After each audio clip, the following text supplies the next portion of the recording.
Assalamualaikum warahmatullahi wabarakatuh. Halo Ananda semuanya. Sebelumnya kita sudah mempelajari materi mengenai sifat fisis dan reaksi kimia senyawa hidrokarbon. Nah, pada pembelajaran kita kali ini ya kita akan melanjutkan materi kita mengenai materi yang kedua yaitu minyak bumi. Nah, coba Ananda perhatikan gambar yang ada di sini. Nah, di mana sih posisi dari minyak bumi ini? Ternyata posisi minyak bumi ini berada di dasar lautan ya, di paling bawah sekali, di bawah lapisan gas. Jadi di sini ada gas alam dan di bawahnya ada minyak bumi. Gitu ya. Nah, di sini ada batuan berpori dan di sini ada lapisan-lapisan batuan, gitu ya, yang terdiri dari batuan yang tidak berpori, batuan berpori, gitu ya. Nah, sebenarnya apa sih minyak bumi ini? Nah, minyak bumi ini berasal dari bahasa Inggris, ya, yaitu petroleum. Jadi asal katanya itu petrus. Jadi petrus ini adalah karang dan oleum ini adalah minyak. Itu ya. Nah, jadi istilahnya adalah emas hitam karena dia ditemukan di dasar lautan ya. Nah, maka kita sebut sebagai petroleum. Dia bentuknya itu seperti cairan kental yang berwarna coklat ya, sampai hitam atau kehijauan. Nah, sebenarnya minyak bumi ini ya campurannya itu kompleks sekali ya dari senyawa-senyawa hidrokarbon. Jadi komponen penyusun yang terbuat dari hidrokarbon ini sangat merupakan komponen utamanya gitu ya, di mana mengandung sekitar 83 sampai 87%. Kemudian ternyata juga ada unsur yang lain, ada hidrogen ya sebanyak 10 sampai 15%. Ternyata ada juga belerang ya, dan juga ada oksigen gitu, dan senyawa logam dalam jumlah yang sangat kecil. Nah, jadi proses terbentuknya si minyak bumi ini paling sedikit katanya diperkirakan sekitar 2 juta tahun yang lalu ya, dan ada juga terbentuk sekitar 500 sampai 2.500 juta tahun yang lalu. Nah, seperti inilah proses terbentuknya minyak bumi ini. Jadi awalnya berasal dari hewan ya, atau mungkin juga tumbuhan yang sudah lama mati ya.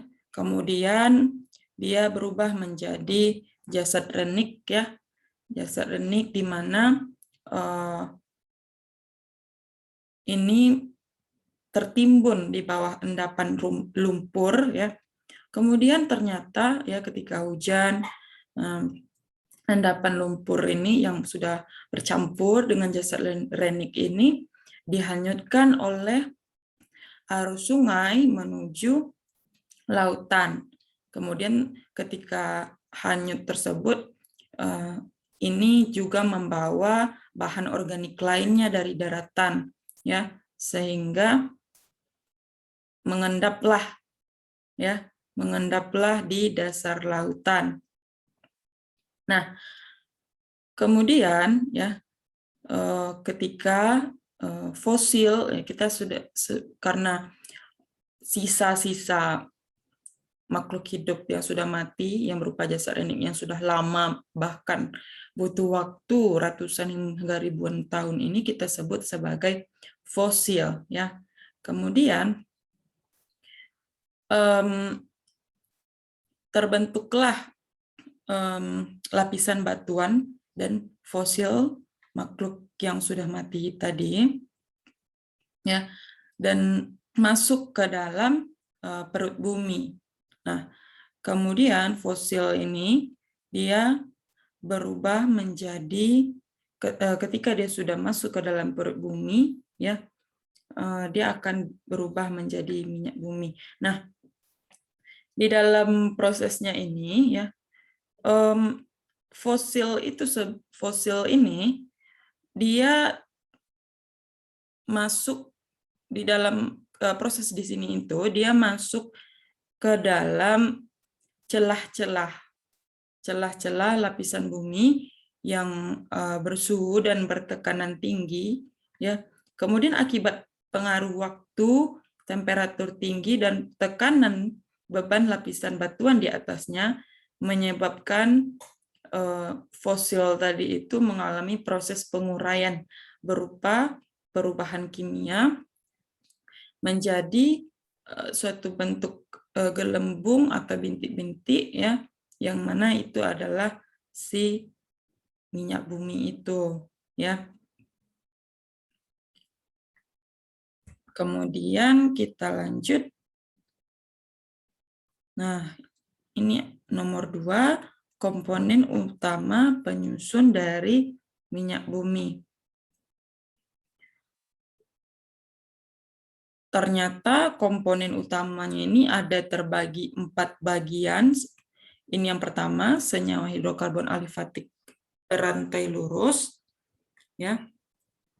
Kemudian ada senyawa hidrokarbon bentuk siklik, kemudian berbentuk rantai bercabang, hidrokarbon alifatik rantai bercabang, dan yang terakhir adalah senyawa hidrokarbon aromatik. Nah, yang pertama kita bahas untuk senyawa hidrokarbon alifatik rantai lurus dulu. Jadi ini kita sebut sebagai alkana atau normal parafin. Ternyata banyak terdapat dalam gas alam dan minyak bumi yang memiliki rantai karbon pendek, ya, seperti etana dan propana, gitu ya. Yang mana alkana di sini senyawa alkana yang berikatan tunggal, gitu ya. Nah, katanya rantai lurus, ya, masih ingat pelajaran sebelumnya, di mana ujung-ujung karbon ini antara sebelah kiri dan sebelah kanan itu tidak ada pertemuan. Jadi rantai lurus atau rantai terbuka. Nah, kemudian yang kedua, yang berbentuk siklik. Jadi ini termasuk hidrokarbon sikloalkana atau sikloparafin. Nah, rumus molekulnya ternyata sama dengan alkena, tetapi dia tidak memiliki ikatan rangkap 2. Jadi hanya ikatan tunggal aja, ya. Hanya ikatan tunggal, tapi dia membentuk struktur cincin, ya, seperti lingkaran ini, ya. Nah, jadi ujung-ujungnya itu ada pertemuan atau rantai tertutup. Nah, contohnya ada siklobutana, siklopentana, dan sikloheksana. Kemudian lanjut, nomor 3 yaitu senyawa hidrokarbon alifatik rantai bercabang. Nah, yang termasuk ke dalam hidrokarbon ini adalah golongan isoalkana atau isoparafin, gitu ya. Jadi dia ada cabangnya. Nah, di sini kita lihat ada contohnya isobutana dan isooktana, gitu ya. Nah, yang terakhir ini adalah hidrokarbon aromatik. Nah, apa sih aromatik ini? Nah, jadi hidrokarbon aromatik adalah hidrokarbon yang berbentuk siklik segi 6. Nah, nih, 1, 2, 3, 4, 5, 6. Nah, ini yang ada cabangnya, yang ini yang siklik benzena yang tidak ada cabangnya, ya. Aromatik yang tidak ada cabangnya, contohnya adalah benzena. Jadi, yang titik-titik yang segi 6 ini, yang titik-titik ini adalah si karbon, posisi karbon, ya. Nih, anggap ini C1, C2, C3, C4, C5, C6. Nah, ternyata dia berikatan rangkap 2 pada selang-seling antar karbonnya, ya, atau kita sebut dengan